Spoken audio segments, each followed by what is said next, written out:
මිතුරනි මේ ලෝකයේ ජීවය ආරම්භ වෙන්නේ මීට අවුරුදු බිලියන 3.8ත් 3.5ත් අතර කාලයකට පෙර. එදා ඉඳලා අද දක්වා මේ ලෝකයේ මත ජීවත් වුණු ජීවීන් ශාක හා සතුන්ගෙන් 99%ක් අද වෙනකොට වඳ වෙලා ගිහිල්ලා තිබෙන බව ඔබ දන්නවද? මිතුරනි අද අපි මේ ලෝකයේ මත දකින මේ විශාල ජීව ලෝකය ශාක හා සතුන් ඒ වගේම තමයි බිලියන 8.2ක් වන මිනිසුන් මේ සියලු දෙනාගේ සමස්ත එකතුව ගත්තොත් ඒ සමස්ත එකතුව මෙච්චර කාලයකට පොළොව මත ජීවත් වූ සතුන්ට සාපේක්ෂව සහ සමස්ත ජීවීන්ට සාපේක්ෂව යන්තම් 100%යි කියලා ඔබ දන්නවා. මිතුරනි 99%ක් විවිධ හේතු නිසා විවිධ කාලවල වඳ වී ගියා. ඔබ අහලා තිබෙනවා ඇති මහා වඳවීම් 5 ගැන. ලෝකයේ ජීවත් වන ජීවීන්ගෙන් එකවර විශාල ප්‍රමාණයක් නැති වී යනවා, වඳ වී යනවා, විනාශ වී යනවා.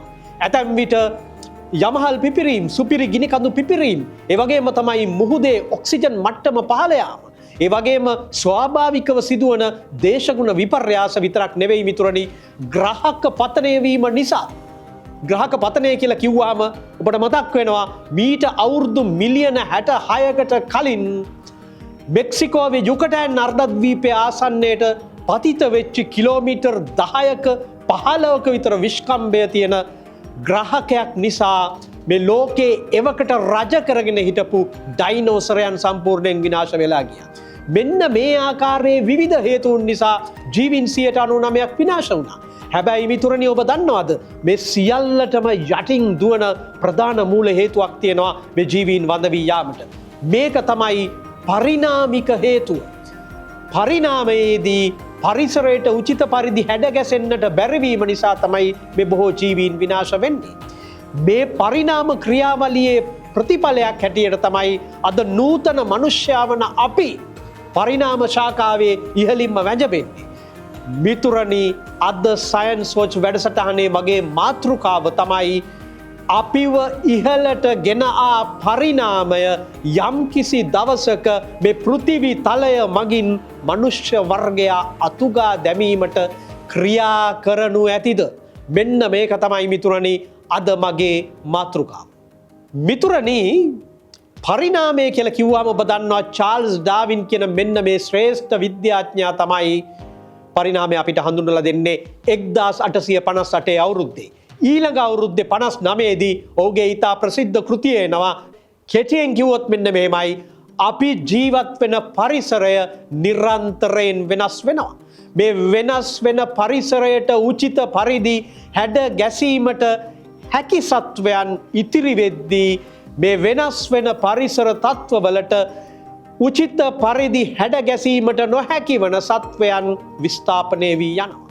මිතුරනි මේක තමයි ඩාවින් කිව්වේ. මෙන්න මේ හේතුව මත තමයි මම කියන්නේ මේ පරිණාම මූල හේතුව නිසා තමයි මේ ගොඩාක් මේ 99%ක් ජීවීන් වඳ වී ගියේ. මිතුරනි මේ ජීවීන් අතරින් එක පිරිසකට විතරක් පරිසරයට හැඩ ගැහෙන්නත් අනික් පිරිසට බැරි වෙන්නත් හේතුව මොකක්ද? චාල්ස් ඩාවින් කියනවා මේකට හේතුව ප්‍රභේදනය. ප්‍රභේදනය කියලා කියන්නේ එකම විශේෂයේ ජීවීන් අතරත් ඉන්න සමාජිකයෝ එකිනෙකාට වෙනස් වෙනවා. දැන් සමහර වෙලාවට අපි දන්න හොඳ උදාහරණේ දේහ ප්‍රමාණය. දේහ ප්‍රමාණය එකිනෙකාගේ එක එක විදිහයි. ඒ වගේම තමයි ඔවුන්ගේ හැසිරීම එකිනෙකාට වෙනස්. දේහ වර්ණය එකිනෙකාට වෙනස්. ඒ වගේම තමයි දැන් හිතන්න ඔබට ටිකක් දිග බෙල්ලක් තියෙනවා. මට තියෙන්නේ ඊට වැඩිය කොට බෙල්ලක්. අපි දෙන්නම කන්නේ කොළ. එතකොට ඔබට තියෙනවා ටිකක් වාසිදායක ප්‍රභේදනයක්. බිම තියෙන කොළ කාලා බිම නැත්තම් උඩ තියෙන ගස්වල තියෙන කොළත් ඔබට කන්න පුළුවන්. මේ විදිහට මේ ජීවීන් අතර එක එක ප්‍රභේදන ඇතිවීමට හේතුව අහමු ජානමය විකෘති කියලා ඩාවින් කියනවා. ඊළඟට මිතුරනි ඩාවින් තව කාරණයක් කියනවා. මේ පරිසරය මගින් මේ සොබාදහම මගින් ආහාර සපේලා, වාසස්ථාන සපේලා, ලිංගික සහකරුවන් සපේලා, තවත් සම්පත් සපේලා නඩත්තු කරන්න පුළුවන් යම්කිසි ජීවීන් ප්‍රමාණයක් ඉන්නවා. මීට වඩා වැඩි ජීවීන් ප්‍රමාණයක් මේ ජීවීන් විසින් අභිජනනය මගින් ඇති කරනවා. ඒ කියන්නේ පැටව් ඕනවට වැඩිය දානවා.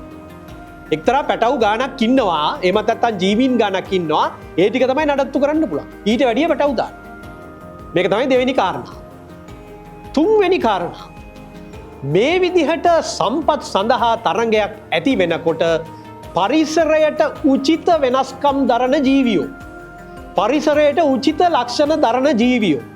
පරිසරයට උචිත ප්‍රභේදන දරන ජීවියෝ ඉතුරු වෙලා අනිත් අය මිය යන්න ඉඩක් තියෙනවා. ඉතුරු වෙන ජීවීන් තමන්ගේ පැටවුන් එහෙමත් නැත්නම් දූහිතෘ ජීවීන් එහෙමත් නැත්නම් ජනිතයන් බිහි කිරීමේ වැඩි ඉඩ කඩක් තිබෙනවා කියලා ඩාවින් කියනවා. මේකට කියන්නේ ස්වාභාවික වර්ණය. ඔබ වර්ණය දන්නවනේ. දැන් ඔය A level වල O level වල බහු වර්ණ කියලා කියන්නේ වර්ණ ගොඩක් තියෙනවා හරියක තෝරන්න ඕන. මැති වර්ණයේදී අපි කැමති අපේක්ෂකයා තෝරනවා. ඒ වගේ සෝබා දහම මගින් තෝරා ගන්නවා තමන්ට ගැළපෙන විදිහේ ප්‍රභේදන තියෙන ජීවීන්. ඒ කට්ටිය ඉතුරු වෙනකොට අනිත් කට්ටිය මැරෙන නිසා පැටවු දාන්න හම්බෙන්නේ. අර ඉතුරු වෙන කට්ටියට තමයි තමන්ගේ පරම්පරාව දිගටම ගෙනියන්න පුළුවන් වෙන්නේ. ස්වාභාවික වර්ණය. ඊට පස්සේ ඩාවින් කියනවා උචිතෝන්නතිය. දැන් මේ ඉතුරු වෙච්ච එක්කෙනානේ උචිතයා. උචිත එක්කෙනා නෙමෙයා. හරිද? උචිතයා උන්නතියටපත් වෙනවා. එයාගේ ලක්ෂණ තමයි ඉස්සරහට යන්නේ දිගටම. ඒ කියන්නේ එයානේ පැටවු දාන්නේ. එයාගේ දූහිතෘ ජීවීන් ඉතුරු වෙන්නේ. ඒ නිසා එයාගේ වාසිදායක ලක්ෂණ වඩා විකාශනය වෙමින් ඉස්සරහට ගමන් කරනවා. ඔහොම සෑහෙන කාලයක් ගමන් කරාට පස්සේ ඇතැම් විට නවජීවී විශේෂ පවා බිහි වෙන්න පුළුවන්. මේකනේ අපි ටිකක් ඊටාම සරල ඔය පරිණාමයේ මූලික සංකල්ප කතා කළොත් මේ විදිහට අපිට කතා කරන්න පුළුවන්. දැන් මිතුරනි ඔන්න ඔය පරිණාම ක්‍රියාවලියෙන් වර්ණය වෙලා තේරිලා උචිතයා බවට පත් වෙලා උන්නතියට පත් වෙලා තමයි ඔය නූතන මානවයා වන හෝමෝ සේපියන්ස් ඇති වෙන්නේ. ඊට කලින් අපේ මුතුන් මිත්තා එනවා. අවුරුදු ලක්ෂ 3කට කලින් එනවා හෝමෝ සේපියන්ස්. ඊට පස්සේ 1,60,000කට පස්සේ එනවා නූතන මානවයා හෝමෝ සේපියන්ස්. අපි බලන් හිටියේ නෑ මිතුරනි. මේවා විද්‍යාඥයෝ කියන්නේ ඔය ෆොසිල් සාධක ඒ වගේ දේවල් වලින් මේක කියන්නේ. මිතුරනි මේ විදිහට නූතන මානවයාට මේ පරිණාම ගමන ඉදිරියටම ඇවිල්ලා පරිණාම ශාඛාවේ ඉහළටම යන්න.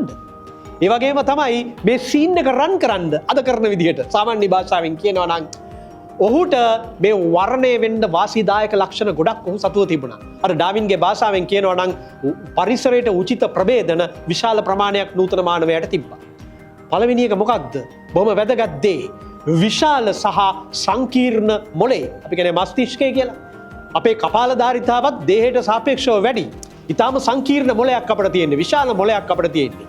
මෙහි ප්‍රතිඵලයක් හැටියට අපිට ගැටලු විසඳීමේ හැකියාවක් තිබෙනවා. ඒ වගේම තමයි මනා සැලසුම්කරණය, ඒ වගේම මෙවලම් තැනීම වගේ හැකියාවන් අපේ බුද්ධිඵලය නිසා අපිට ලැබුණා. ඒ විතරක් නෙවෙයි. අපිට ලැබිච්ච වැදගත්ම දේ අපි වර්ධනය කරගත්ත වැදගත්ම දේ තමයි භාෂාව. මීට අවුරුදු 70,000කට කලින් අප්‍රිකා මහද්වීපයෙන් එළියට හෝමෝ සේපියන්ස් එන කාලෙ වෙනකොටත් සංකීර්ණ භාෂාවක් හෝමෝ සේපියන්ස්ට තිබුණා. මොකක්ද භාෂාවේ තියෙන වැදගත්කම? භාෂාවේ වැදගත්කම තමයි මිතුරනි sannivedanaya. ඇයි sannivedanaya වැදගත් වෙන්නේ? sannivedanaya වැදගත් වෙන්නේ මිතුරනි තමන්ගේ ගුහාවේ ඉන්න සෙට් එකත් එක්ක විතරක් බුකුම් ගාලා sannivedanaya කරන්නේ නැතුව එළියේ ඉන්න විශාල තව මානවයන් පිරිසක් සමග සම්බන්ධීකරණය කරන්න පුළුවන් වීම sannivedanaya හරහා. මේකේ ප්‍රතිඵලයක් හැටියට අපේ ආදි මානවයා ඔය මැමත් වගේ අලිසත්තුත් පල්ලං වලින් පල්ලෙහාට පෙරලලා මරලා ආහාරයට ගත්තා. භාෂාව හරහා විශාල පිරිසක් යුවල් නෝවා හරාරි අද කියන්නේ ලක්ෂ ගාණක් මිනිස්සු එකිනෙකා දන්නේ නැහැ. මම ඔන්ලයින් බඩුවක් ඕඩර් කරොත් ඇමරිකාවෙන් කන්ෆර්මේෂන් එක දෙනවා.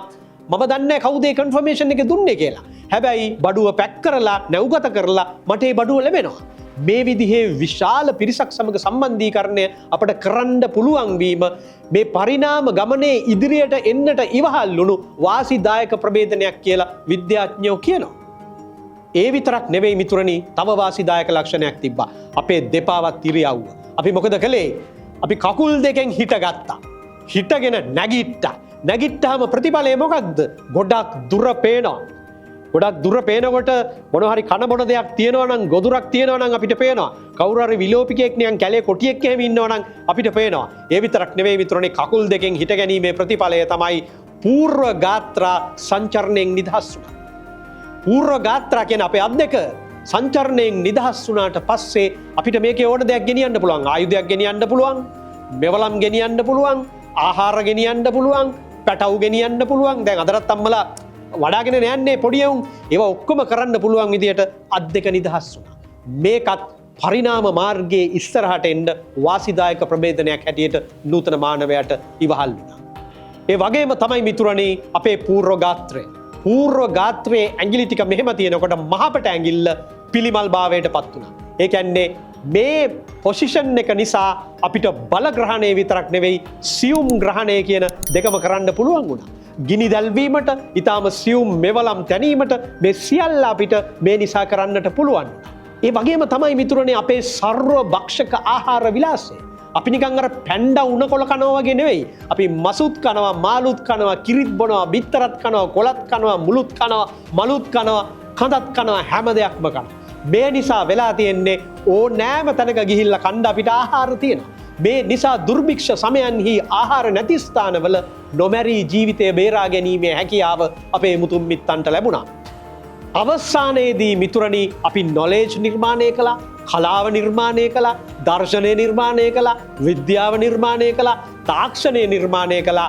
නිර්මාණය කරලා 2050 වෙනකොට අපි අඟහරු ලෝකයේ ස්ථිර ජනාවාස පිටවන්නත් යනවා.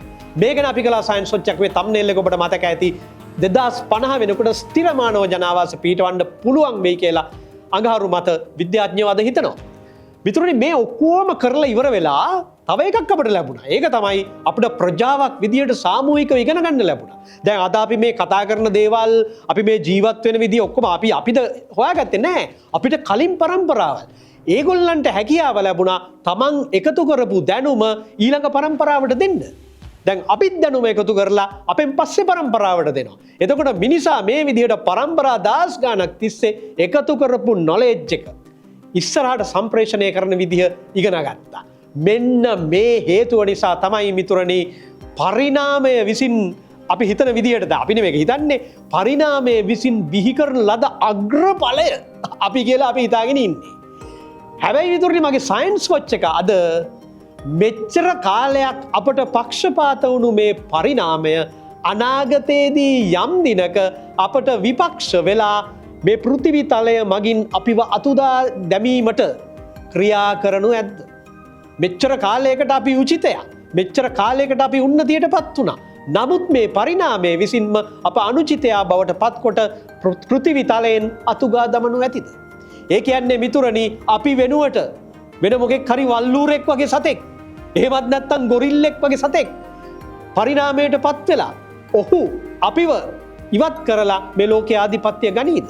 එහෙමත් නැත්නම් ඔය හෝමෝ හැබිලිස්, හෝමෝ ඉරෙක්ටස්, නියැන්ඩර්තාල් වගේ කට්ටිය ඉද්දි හෝමෝ සේපියන්ස් මේක අල්ලගත්තා වගේ අපෙන්ම කැඩිලා යන වෙන මානව ශාඛාවක් හෝමෝ ගණයේ වෙනත් විශේෂයක්. හරිද? හෝමෝ අපිටමකෝ නිකන් ස්පෙෂලිස්ට් වගේ අපිටමකෝ ඒ වගේ කෙනෙක් අපි වයින් කරයිද? මම අර ඉස්සරලා කියපු එක හරියට අර Planet of the Apes චිත්‍රපටයේ කතාව වගේ. ඒ වගේම තමයි මිනිසා විසින් ඇති කරන පරිසර දූෂණය. දැන් මිනිසා පරිසරය පාලනය කරනවානේ. මේ පරිසර දූෂණය නිසා ඇතිවන ව්‍යසන වලට හැඩගැහෙන්න මිනිහටම බැරි වෙලා මිනිහා වඳ වෙලා යයිද? කෘතිම බුද්ධිය, ඒ වගේම තමයි ජාන ඉංජිනේරු විද්‍යාව වගේ දේවල් නිසා මිනිසා තමන්ව අප්ග්‍රේඩ් කරගෙන, හයිබ්‍රිඩ් කරගෙන වෙනමම ඒ කියන්නේ බයොලොජිකල් ඇනිමල් කෙනෙක් නෙවෙයි, පෝස්ට් බයොලොජිකල් ඇනිමල් කෙනෙක්. එහෙමත් නැත්නම් පශ්චාත් ජෛවීය සතෙක් බවට පත් වෙයිද? එහෙමත් නැත්නම් තව අවුරුදු මිලියනයක් විතර යනකොට අපි පරිණාමයේ වෙලා නිකන් හරියට අමුතු නිකන් මකුළුවෙක් වගේ සතෙක් හරි වෙන જાතියක සතෙක් ඇති වෙලා ඉඳීද? මෙන්න මේ වගේ දේවල් තමයි අද සයන්ස් වොච් එකෙන් මම කතා කරන්නේ. මිතුරනේ අපි මුලින්ම සලකා බලමු වෙන සතෙකුට පුළුවන් වෙයිද නූතන මානවයව විස්ථාපනය කරලා දාන්න. අනික් සත්තු ඔක්කොම පැත්තකට දාන්නකෝ. දැන් චිම්පන්සියා වගේ සතෙක් ගන්නකෝ. අපේ ළඟම නෑ එක් ප්‍රයිමේටාගේ. මෙයාගේ ජාන සංයුතියයි අපේ ජාන සංයුතියයි ගත්තාම 98.8%කම සමානත්වයක් තියෙනවා. ඉතාම ළඟ ජාන සංයුතියක් තියෙන්නේ. අර Planet of the Apes චිත්‍රපටිය වගේ මෙයාට කවදාරි පුළුවන් වෙයිද අපිට හොරෙන් මෙයා ක්‍රමෙන් පරිණාමය වෙලා බුද්ධිය වැඩි කරගෙන, බුද්ධි ඵලය වැඩි කරගෙන, කපාලධාරිතාව එහෙම වැඩි කරගෙන වෙනත් ආකාරයක තාක්ෂණයක් නිර්මාණය කරලා, වෙනත් ආකාරයක දැනුම් පද්ධතියක් නිර්මාණය කරලා, භාෂා පද්ධති නිර්මාණය කරලා, sannivedanaya වර්ධනය කරගෙන දවසක ඉතා කදිම දවසක උදෑසන මනුෂ්‍ය වර්ගයාට ෂොට් එක දීලා අයින් කළා දාන්න. හපන් කෙනෙක් දවසකින් නෙවෙයි. නමුත් මනුෂ්‍ය වර්ගයා මේ ශිෂ්ටාචාරය ඉවත් කරලා ඔවුන්ගේ ශිෂ්ටාචාරය මේක මත පිටවන්න පුළුවන් වෙයිද? මිතුරනි, තිබෙන ඉඩකඩ ඊටාම අඩුයි. ඇයි මම එහෙම කියන්නේ? පරිණාමය වැඩ කරනවා නම් පරිණාමය අපට විශේෂ අනුග්‍රහයක් දක්වන්නේ නැත්නම් ඇයි චිම්පන්සියාට අපිව විස්ථාපනය කරන්න බැරි? මිතුරනි, ඒ දවස්වල පරිණාමය ක්‍රියාත්මක වුණේ ජෛව විද්‍යාත්මකව. පරිසරය වෙනස් වෙනවා. පරිසරයට උචිත ප්‍රභේදන තිබුණොත් ඒ ප්‍රභේදන තියෙන සත්තු ඉතිර වෙනවා, අනිත් අය විනාශ වෙලා යනවා. හැබැයි මිතුරනි, අද ක්‍රියාත්මක වෙන්නේ ඒක ඉතා අඩුවෙන්. ජෛව විද්‍යාත්මක පරිණාමය මිනිසා සම්බන්ධයෙන්. අද මිනිසා සම්බන්ධයෙන් ක්‍රියාත්මක වෙන්නේ සංස්කෘතික සහ තාක්ෂණික පරිණාමය. අද මිතුරනි, වෛද්‍ය විද්‍යාව තියෙනවා.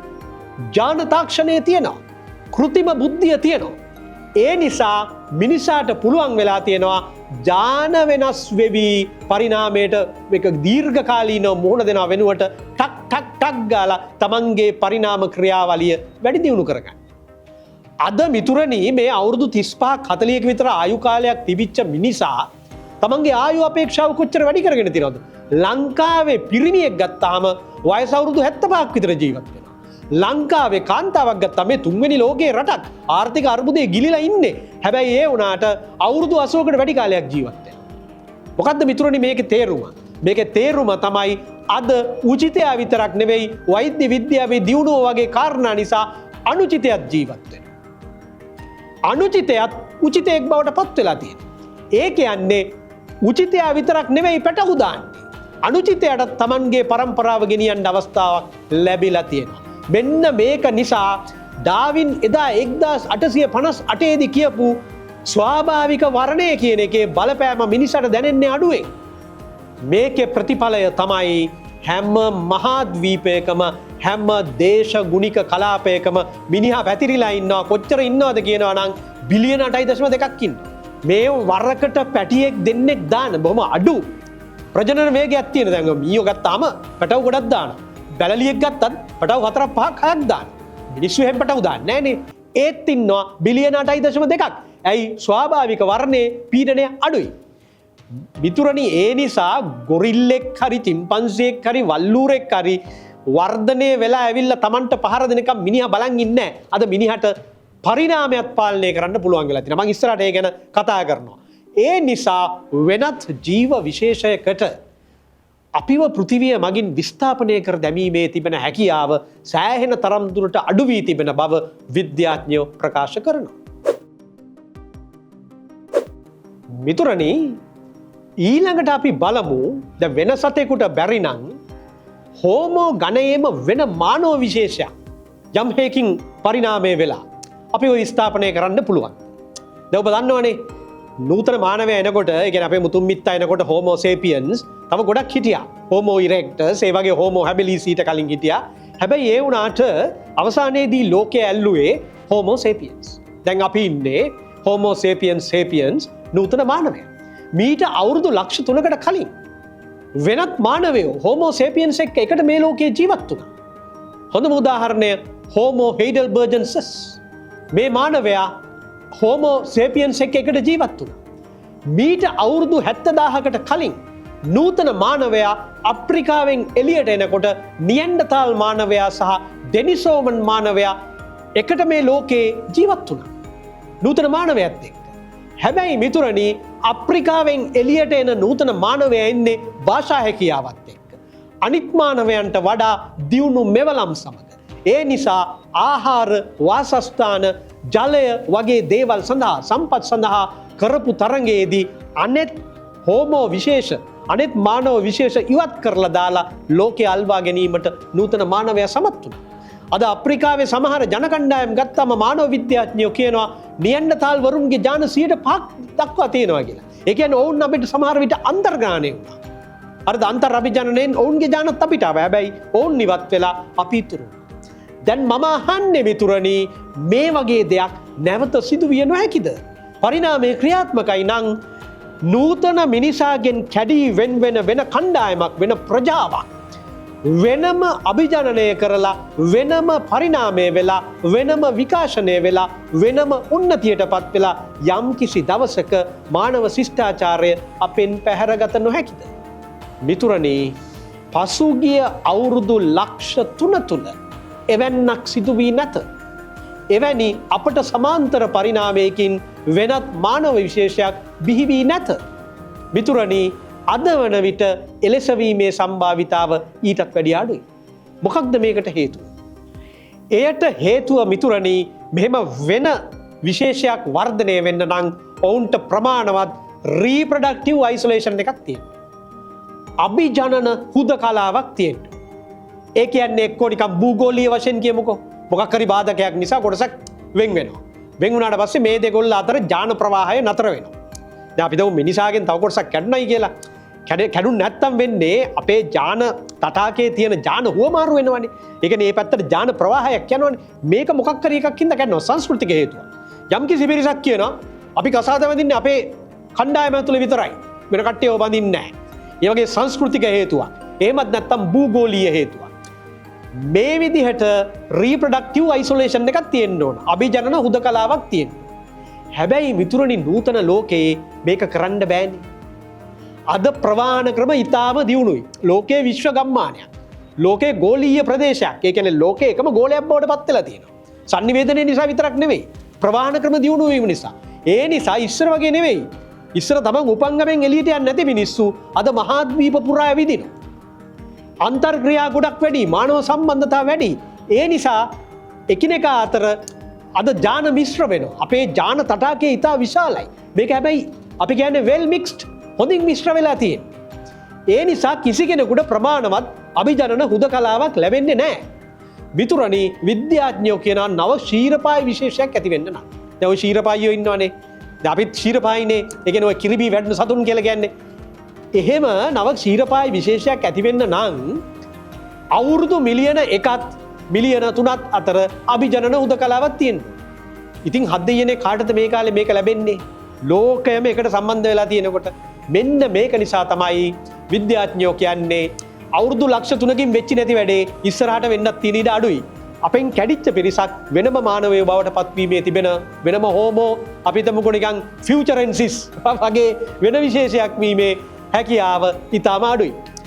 ඕක නිකන් සයන්ස් ෆික්ෂන් එකක් වගේ විද්‍යා ප්‍රබන්ධයක වගේ ඕන්නම් වෙන්න පුළුවන් මෙහෙම ක්‍රමයක් තියෙනවා. දැන් 2050 දී අඟහරුවල අපි ස්ථිර මානව ජනාවාසය පිහිටවනවානේ. අපි හිතමු දැන් එතනිනුත් පොඩ්ඩක් එහාට අර යුරෝපා චන්ද්‍රයාට වගේ ගිහිල්ලා ඈත මානව ජනාවාසයක් පිහිටවනවා. මේ මානව ජනාවාසයත් පෘථිවියත් අතර සම්බන්ධය මොකක් හරි හේතුවක් මත අඩපණ වෙනවා. දැන් මෙහි තියෙන තත්ත්ව නෙවෙයිනේ මෙහි තියෙන පීඩනය, මෙහි තියෙන උෂ්ණත්වය, මෙහි තියෙන ආර්ද්‍රතාව ඕවා නෙවෙයිනේ යුරෝපා මත තියෙන්නේ. ඒගොල්ලෝ වෙන තත්ත්වයකට තමයි මුහුණ දෙන්නේ. ඒ අල්ල පනල්ලේ මෙහෙන් යන ජාන ප්‍රවාහය නතර වෙනවා. මෙහෙන් එහෙට යන්නෙත් නැහැ, එහෙන් මෙහෙට එන්නෙත් නැහැ. අන්න අපි හිතමු අවුරුදු මිලියන 3ක් විතර ගියාට පස්සේ වෙනස් ආකාරයක මානව විශේෂයක් ඇති වෙන්න පුළුවන්. හැබැයි මිතුරනි යුරෝපාවල ඒක මං හිතන්නේ නැහැ පෘථිවියේ ඉන්න මිනිස්සුන්ට එච්චර බලපායි. ඒගොල්ලෝ ඒගොල්ලන්ගේ වැඩක් බලාගනි. අපේ කට්ටිය ඊට විදියට මිදි. මේ අනුව බලනකොට වෙනත් මානව විශේෂයකින් අපිව විස්ථාපනය කරන්න තියෙන ඉඩ කඩත් මිතුරනි අඩුයි. ඊළඟට මිතුරනි කතා කරන්න ලස්සන තව දෙයක් තියෙනවා. නිකන් මිනිසාව රිප්ලේස් වෙන්න පුළුවන්ද කියලා බලන්න.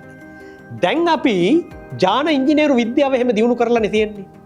ඒ වගේම තමයි දැන් පරිණාමය අපේ අතට අරන් තියෙන්නේ. දැන් අපි අර ඉස්සර වගේ අර ස්වාභාවික ජීව විද්‍යාත්මක පරිණාමයට එහෙමම ගොදුරු වෙන්නේ නැහැ. මම ඉස්සෙල්ලා කිව්වේ සංස්කෘතික සහ තාක්ෂණික පරිණාමය. එතකොට අපිට පුළුවන් මේ පරිණාමය යම් දිශානතියකට දාන්න. ඩිරෙක්ටඩ් ඉවොලූෂන්. එහෙමත් අපි කියන නිර්දේශ කරනවා. මෙහාට තමයි යන්නේ. අපිට ඕන පැත්තට යවනවා. හිතන්නකෝ දැන් යම් කිසි පිරිසක් කියනවා ජාන ඉංජිනේරු විද්‍යාව අනුව ඔවුන් තමන්ගේ DNA වෙනස් කරගන්නවා. සමහර ජාන අනවශ්‍යව අයින් කරලා දානවා. අලුත් ජාන DNA දාමයට එකතු කරනවා. එකතු කරලා මේගොල්ලෝ ජනිතයෝ ටිකක් හදනවා. ඒගොල්ලන්ගේ ආයු අපේක්ෂාව වැඩි. ශරීර ශක්තිය වැඩි. බුද්ධි ඵලය වැඩි. එහෙම කොටසක් හදලා අනිත් අයත් එක්ක අභිජනනය කරන්නේ නැතුව ප්‍රජනනය කරන්නේ නැතුව මේ පිරිස අතර විතරක් මේ සුපිරි කණ්ඩායම ඇතුලේ විතරක් අභිජනනය කරනවා. මිතුරනි හිට්ලර් කරන්න ගියේ ඕකනේ. හිට්ලර්ගේ ආර්ය ජාතිය පිළිබඳ තිබුණනේ මිත්‍යාවක්. මේකෙදි හිට්ලර් කිව්වා ජර්මානුවන්ට එළියෙන් කසාද බඳින්න එපා. ජර්මානුව විතරයි බඳින්නේ. ජර්මානු තරුණයන් සහ ජර්මානු තරුණියන් විතරයි බඳින්නේ කියලා. දැන් මේකනේ ඔහු කරන්න ඇදුවේ. දැන් මේකම තාක්ෂණයෙන් කරන්න ගත්තොත් කවුරු හරි ලෝකේ දියුණු රටක් අපි හිතමුකෝ. යුදෙව්වෝ කියලා හිතමුකෝ. හරිද? එතකොට මොකද වෙන්නේ? එතකොට ඒ කට්ටියට අපිට වැඩිය හොඳ මෙවලම් තියෙනවා. අපිට වැඩිය හොඳ බුද්ධි බලයක් තියෙනවා. අපිට වැඩිය හොඳ ඇනලිටිකල් ස්කිල් එකක් තියෙනවා. අපිට වැඩිය හොඳ sannivedana මාර්ග තියෙනවා. අපිට වැඩිය හොඳ ආයුධ තියෙනවා. අනිත් සෙට් එකම පන්නලා අනිත් සෙට් එකම විනාශ කළ ලෝකෙ ඇල්ලුවෝ. නිකන් බැලු බැලමට වෙන්න පුළුවන් වගේනේ. මිතුරනේ හිතන තරම් ලේසි. ඒකට හේතුව තමයි නූතන මානව ප්‍රජාව ගත්තාම ඊටාම සංකීර්ණ දේශපාලනික, ආර්ථික, සමාජික, සංස්කෘතික ජාලවලින් බැඳිලා ඉන්නේ. මේක විශ්ව ගම්මානයක්. මේක ගෝලීය තත්ත්වයක් ලෝකයේ තියෙන්නේ. අද එක්සත් ජාතීන්ගේ සංවිධානය, ලෝක සෞඛ්‍ය සංවිධානය, අර බැංකුව මේ බැංකුව කියලා මේ ලෝකයේ එකට බැඳිලා තියෙන්නේ හරි සංකීර්ණයි. දැන් උදාහරණයකට ගන්නකො ලෝකෙටම ලොක්කනේ දැන් සාමාන්‍ය බලවත්ම පුද්ගලයා කියන්නේ ඇමරිකානු ජනාධිපතිනේ ඩොනල්ඩ් ට්‍රම්ප් මේ දවස්වල එක පිස්සු කෙලිනවා. ඔහුගේ රට ඇතුළෙන්ම විරුද්ධ වෙනවා. ඩෙමොක්‍රැටික් පක්ෂය විරුද්ධයි. බර්නි සෑන්ඩර්ස් වගේ කට්ටිය ඔබාමා කිව්වා මෙයාට විරුද්ධ වෙන්න කියලා ඩෙමොක්‍රැටික් පක්ෂයට. ඊට පස්සේ චීනය අනිත් පැත්තෙන් ගේම ඉල්ලනවා. ඉන්දියාව විරුද්ධයි, යුරෝපය විරුද්ධයි. ලෝකෙම බලවන්තයාටවත් Tamanට ඕන විදිහට වැඩ කරන්න බෑ. අර වගේ දෙයක් කරන්න හැදුවොත්, ඒ කියන්නේ වෙනම කොටසක් වෙන් වෙන්න හැදුවොත් ඊට එරෙහිව ඇති සමාජික බාධා, සදාචාරාත්මක බාධා, නෛතික බාධා ඉතා ඉහළයි. මේ නිසා එම හිතුවට කරන්න පුළුවන් කියලා නූතන ලෝක සන්දර්භය ඇතුලේ ඔය දේ කිරීම ඉතා අසීරු. ඒ නිසා එහෙම සුපිරි පිරිසක් ඇවිල්ලා මේ ඉන්න කට්ටිය විස්ථාපනය කරයි කියලා දැනට හිතන්න අමාරුයි.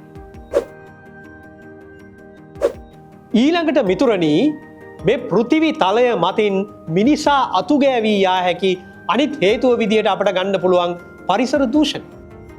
ඔබ කල්පනා කරයි දැන් මේ පරිණාමයක් ගැන කතා කරගෙන ඉඳලා පරිසර දූෂණයක් ගැන කතා කරන්නේ කියලා. මිතුරනි, මම කතා කරන්නේ මිනිසා විසින් නැති කරපු පරිසර දූෂණය. දැන් මිතුරනි, මම කිව්වනේ මිනිසා පරිණාමය පාලනය කරනවා. ඩිරෙක්ටඩ් ඉවොලූෂන්. එයාට ඕන පැත්තට හරවනවා. එයා පරිසරයත් පාලනය කරනවානේ. මේ ලෝකේ වෙන කිසි ජීවියෙකුට පරිසරය පාලනය කරන්න බෑනේ. අපිට පුළුවන් නේ පාලනය කරන්න. දැන් කරලා තියෙන්නේ මොකද්ද? පාලනය කරලා. දේශගුණ විපර්යාස, ද්‍රව අයිස් දියවීම, මුහුදු මට්ටම ඉහළ යාම, ජෛව විවිධත්වය අහිමි වීම, පරිසර පද්ධති බිඳ වැටීම, ගෝලීය වසංගත, මේවනේ අපි කරගෙන තියෙන්නේ. මේක යුවල් නෝවා හරාරි කියනවා. මිනිසා කොච්චර බුද්ධිමත් වුණත් මුග්ධකමකුත් තියෙනවා. මේක නිසා මොකද කරගෙන තියෙන්නේ? පරිසරය විනාශ කරගෙන තියෙනවා. මේක මිතුරුනි පරිණාමය යටතට වැටෙනවා. මේ පරිණාමික සත්වයා තමයි පරිසරය පාලනය කිරීමේ අසමසම හැකියාව ලැබුවේ. ලබලා කරගත්තේ මොකද්ද? පරිසරය දූෂණය කළා. දැන් ආන්තික පරිසර ව්‍යසන වලට මුහුණ දෙන්න වෙලා තියෙනවා. ඒතර ඔබ කියයි no problem, ප්‍රශ්නයක් නෑ, අපිට පුළුවන් ඕන දෙයකට මුහුණ දෙන්න. මොකද ලෝකයේ ගොඩනගලා තියෙනවා විශාල අර ඉස්සෙල්ලා මං කිව්වා වගේ පද්ධති ගොඩක්. හරිද? අපිට ඉනෝවේෂන් තියෙනවා, නවෝත්පාදනීය, සංස්කෘතික, සමාජික, දේශපාලනික පද්ධති ගොඩක් අපි ගොඩනගලා තියෙනවා. ලෝකයක් විදියට, එහෙමත් නැත්නම් ප්‍රජාවක් විදියට සර්වයිව් වෙන්න පුළුවන්, බේරිලා ඉන්න පුළුවන්. ඇත්ත තමයි කාරණා. දැන් COVID-19 වසංගතය ආවා. මොකද උනේ? ලෝකේ පුරාම ඖෂධ හැදුවා, එක එන්නත් හැදුවා. මේ එන්නත් ලෝක සෞඛ්‍ය සංවිධානය හරහා ලෝකෙටම බෙදුවා. අපි කොහොම හරි මේක ජයග්‍රහණය කළා. ඊට පස්සේ අපි දැන් රටක් අමාරු වෙట్లా ඉන්න කණ්ඩ බොණ්ඩ නැහැ. එක්සත් ජාතීන්ගේ සංවිධානය ලෝක ආහාර වැඩසටහන හරහා එතෙන්ට ආහාරය යවනවා. යවලා ඒ ටික අනුචිතව බවට පත් නොවි කොහොම හරි ගොඩ ගන්න. දැන් මෙහෙම පද්ධති තියෙනවානේ, මේව සිස්ටම් තියෙනවානේ. ඒ නිසා පරිසර දූෂණය ගොඩ ගන්න පුළුවන්. ඒකෙන් අපිට ගොඩ එන්න පුළුවන්. හැබැයි මිතුරනි, මේ ඇති වෙලා තියෙන ආන්තික පරිසර දූෂණය දැන් එන්න අවුරුද්දෙන් අවුරුද්දට ගෝලීය උෂ්ණත්වය වැඩි වෙනවා. හරිද? ද්‍රව අයිස් දිය වෙලා යනවා. ජෛව විවිධත්වය අහිමි වෙනවා. පරිසර පද්ධති බිඳ වැටෙනවා. එතකොට මිතුරනි, මේ වගේ තත්වයකදී අර ගෝලීය පද්ධති වැඩ කරන්න නම් මොකද වෙන්න ඕන? මුළු ගෝලය පුරාම ස්ථාවරභාවයක් තියෙන්න. මන ආණ්ඩුකරණයක් තියෙන්න ඕන. දූරදර්ශී භාවයක් තියෙන්න ඕන. දැන් තියෙනවද? දැන් ඇමරිකාව පිස්සු කෙලිනවා. ඊට පස්සේ චීනේ ඇමරිකාවට ගේම කෝල් කරනවා. දෙගොල්ල අතර වෙළඳ යුද්ධය. ඉන්දියාව හා පාකිස්තානය අතර යන්තම් යුද්ධයක් වැළකුණා. ඒ වගේම තමයි මැද පෙරදිග මාර ප්‍රශ්න තොගයක්. ඒ වගේම තමයි යුක්‍රේනය සහ රුසියා. මේ විදිහට ලෝකයේ ස්ථාවරත්වයක් නැහැ. එහෙම ස්ථාවරත්වයක් නැති වුණොත් අර අපේ ආරක්ෂණ පද්ධති බිඳ වැටෙනවා. බිඳ වැටුණොත් කවුද ඉතුරු වෙන්නේ? රෝම රහිත සමක් ඇති සත්වෙක්. තාපය දරන්නත් බෑ සීතල දරන්නත් බෑ. දැන් අපි ගොරිල්ලෝ වගේ නෙවෙයිනේ අපේ එන්න රෝම ප්‍රමාණය අඩු වීගෙන යනවනේ. ඒ වගේම තමයි ඊටාම දුර්වල නියපසුරු. අපිට තියෙනවද නිකන් කොටියන්ට වගේ නියපසුරු නෑ. අපේ නියපොතු ටික මේ වගේ. ඊට පස්සේ අපේ රාත්‍රී දෘෂ්ටිය ඊටාම දුර්වලයි. රැට මෙලෝ දෙයක් අපිට පේන්නේ. ඒ වගේම තමයි විලෝපිකයෝ ඉස්සරහා අපි හරීම දුර්වලයි. දැන් මේ අපි නිකන් මේ ආයුධයන් චණ්ඩි වගේ හිටියට කොටියකට මුණ දෙන්න පුළුවන්ද? මුණ දෙන්න බෑ. මිතුරනි මෙතන මෙන්න මේකයි මූල ධර්මය. මිනිසා විසින් ඇති කරපු පරිසර විනාශයේ තීව්‍රතාව සහ ශීඝ්‍රතාව අපිට ඒකට අනුවර්තනය වීමට තිබෙන හැකියාවට වඩා වැඩි වුණොත් අනිවාර්යෙන්ම මනුෂ්‍ය ශිෂ්ටාචාරයේ විනාශය. එහෙම සිදුවීමේ ඉඩකඩක් නම් මිතුරනි තිබෙනවා. මිතුරනි තව ලක්ෂණ කාරණයක් තියෙනවා මිනිසා විස්ථාපනය වෙන්න පුළුවන්. තාක්ෂණික පරිණාමය. තාක්ෂණික පරිණාමය කියන්නේ දැන් අපි කෘත්‍රිම බුද්ධිය වර්ධනය කරනවානේ. ජාන ඉංජිනේරු විද්‍යාව වර්ධනය කරනවානේ. ඔය සයිබර්නෙටික්ස් කියලා කියන්නේ සයිබර් නතික තාක්ෂණය අපි වර්ධනය කරනවානේ. මිනිස්සු තීරණය කරනවා අපි ටිකක් දැන් මේ නිකන් අප්ග්‍රේඩ් වෙන්න ඕන. එහෙම නැත්නම් දෙමුහුම් වෙන්න ඕන. කියලා සාමාන්‍ය මේ ජීව විද්‍යාත්මක මිනිසා වෙනුවට පශ්චාත් ජීව විද්‍යාත්මක ජීවියෙක් බවට පත් වෙනවා මේ කෘතිම බුද්ධිය සහ ජෛව තාක්ෂණය මේවා යොදාගෙන. අපි අපේ සිරුරේ කාය කර්මය අපි ටිකක් අප්ඩේට් කරගන්න. ව්‍යුහ විද්‍යාව ටිකක් අප්ඩේට් කරගන්න. මෙහෙම කරගත්තට පස්සේ අපි තවදුරටත් අර ජීව විද්‍යාත්මක මානවයන් නෙවෙයි. එතකොට පරිණාමය අපි මොකද කරන්නේ? තාක්ෂණය මගින් ශීඝ්‍රගාමී කර. අර ස්වාභාවිකව වර්ණය වෙලා අවුරුදු මිලියන ගණන් එනකන් ඉන්නේ නැහැ. අපි තාක්ෂණය පාවිච්චි කරලා අපි පරිණාමය වෙලා ටිකක් වෙනස් විදිහේ මානවයෙක් බවට පත් වෙනවා. එතකොට අපිට ඕනනම් කියන්න පුළුවන් ජීව විද්‍යාත්මක මානවයා පශ්චාත් ජීව විද්‍යාත්මක මානවයා විසින් විස්ථාපනය කරනු ලැබුවා. මේක හරිම ලස්සන කතන්දරයක්. ඒක කතන්දරයක් කියලා කියන්නේ තාමත් ඒක යථාර්ථයක් වෙලා නැහැ. නමුත් විද්‍යාත්මකව මෙවැනි දෙයක් සිදුවීමේ යම් සම්භාවිතාවක් යම් කිසි දවසක අනාගතයේ තිබෙනවා. දැන් මිතුරනි මේ අපි සමස්තයක් විදිහට මේ කතාව දිහා බැලුවාම අපිට පේනවා මේ ඩාවින් 1858 කියපු මේ පරිණාමයේ තියෙන මූලික සංකල්ප ඒ විදිහටම අපිට බලපාන්නේ නැහැ. ඇත්ත කාරණේ. අපි දැන් පශ්චාත් ඩාවිනියානු ජීවි. ඩාවින්ගේ ප්‍රෙෂර් එක අපි එච්චර දැන් ගන්නෙ නැහැ. අර ඉස්සෙල්ලා කියපු අර සංස්කෘතික පරිණාමය අර මේවා මේ වගේ දේවල් නිසා. හැබැයි මිතුරනි මේකේ අදහස පරිණාමයේ අවසానයි කියන එකද? නෑ මිතුරනි. නූතන මානවයත් පරිණාමයට තවමත් වාජනය වෙමින් ඉන්නවා. හැබැයි ඒ පරිණාමය මේ අපෙන් කොටසක් වෙන් වෙලා ගිහිල්ලා වෙනම අර රීප්‍රොඩක්ටිව් අයිසොලේෂන් එක ඉඳලා වෙනම හෝමෝ විශේෂයක් බවට පත්වෙන විදිහ එකක් නෙවෙයි. මෙතනින් කැඩිලා අපසරණය වෙන එකක් නෙවෙයි. මේ පරිණාමය සිද්ධ වෙන්නේ අපේ ජාන තටාකය ඇතුළේ. ඒ අනුව අපේ ප්‍රතිශක්තිකරණ පද්ධතිය, අපේ මස්තිෂ්කය, නියුරෝන පද්ධතිය, ආහාරවලට සහ දේශගුණයට දක්වන අනුවර්තන මේවා ඉස්සරහටත් කාලයත් එක්ක වෙනස් වෙනවා. අපි පරිණාමයට භාජනය වෙනවා. අවුරුදු මිලියන ගාණක් ගත වෙනවා. අනාගතයේදී දවසක අද මේ ඉන්න නූතන මානවයා වෙනුවට අපෙන්ම පරිණාමය වුණු වෙනත් ආකාරයක නිකන් ෆියුචරෙන්සිස් වගේ මං කියන්නේ අන්න ඒ විදිහේ මානවයෙක් ඉන්න පුළුවන්. අපි නෙවෙයි. එතකොට අපි අර විද්‍යාවේදී කියන්නේ අර අන්තර් අභිජනනයෙන් සරු ජනිතයන් බිහි කිරීමේ හැකියාව කියලා. ඒ කියන්නේ ඒ ගෑනු පිරිමි සත්තු දෙන්නෙක් එකතු වුණාම ඇති වෙන සතාටත්, ඒ කියන්නේ පැටියටත් ලොකු වෙලා පැටව දාන්න පුළුවන්. ඒක නැති වෙනවා. මොකද අපෙන් ගියාට අපෙන් ඇති වුණාට ඒ වෙනත් ආකාරයක මානවයෙක්. එතකොට මොකද වෙන්නේ? ඒ කියන්නේ අපි ඉවරද? මේක මිතුරනි නිකම් පිළ වගෙන් සමනලය ඇති වුණා වගේ වැඩක්. ඒ කියන්නේ අපෙන්ම තමයි ඔය ඇති වෙලා තියෙන්නේ. ඒ කියන්නේ අපේ පරිණාමික අඛණ්ඩතාවට ගැටලුවක් වෙලා නැහැ. ඒ විතරක් නම් ප්‍රශ්නයක් නෑ. තවත් එකක් තියෙනවා. දැන් අපි අවුරුදු මිලියන 3කට ඉස්සරහට අනාගතයට ගිහිල්ලා ඒ ඉන්න මානවයාගෙන් අහනවා කවුද ඔයාගේ මුතුන් මිත්තා? දැන් ඒ කාලේට අපේ වීඩියෝ සර්වර් මේවා තියෙනවානේ. ඔය ඉන්නේ අර මූණ මැද නහයක් තියෙන නිකන් අමුතු නිකන් මේ විවෝ දෙකක් මේ දෙපැත්තෙන් තියෙන කැත සතෙක් ඉන්නේ. අන්න එයා තමයි අපේ මුතුන් මිත්තා. ඒ කියන්නේ කැතයි කියලා කිව්වත් අපි පිළිබඳ යම් මනෝවිද්‍යාත්මක මතකයක් ඒ අනාගත මානවයාට තිබෙනවා. ප්‍රශ්නයක් නෑනේ මිතුරනි. අපිව සිහිපත් කරනවා නම් ඒ කියන්නේ අපෙන්ම ආපු එකානේ. ඒ කියන්නේ අපේ පරිණාම ගමනට ප්‍රශ්නයක් වෙලා නැහැ. මිතුරනි මම අද කතා කරපු මාතෘකාව විදුසර 38 වෙනි සංවත්සරයට විදුසර පත්තරේ තේමා මේ තේමාව එක කොටසක් තමයි මම කතා කළේ. අපි පොඩි ටීස කැම්පේන් එකක් කළා ගමනක නිමාව කියලා. අපේ හිතවතුන් කලබල වුණා විදුසර පුවත්පත නතර කරන්න යනවා කියලා. මිතුරුනි නතර කරන්නේ නැහැ. මේ 12 වෙනිදා එනවා අපේ සංවත්සර කලාපේ. විදුසර සෑම කල්හිම උචිතයා බවට පත්වෙමින් උන්නතියට පත් වෙනවා. ඉස්සර අපි මුද්‍රිත මාධ්‍යයේ හිටියා. දැන් අපි මුද්‍රිත මාධ්‍යෙත් ඉන්නවා. සමාජ මාධ්‍යෙත් ඉන්නවා. එහෙමනම් මිතුරනි හැමදාම විදුසරත් සමග විදුසර ඔන්ලයින් සමග සයන්ස් වොච් වැඩසටහන සමග එකතු වෙන්න අදට මම ඔබෙන් සමුගන්නවා. ඔබට සුබ සතියක්. අලුත් වීඩියෝස් ගැන අප්ඩේට්ස් දැනගන්න විදුසර YouTube channel එක subscribe කරන්න. notification වලට bell icon එක click කරන්න.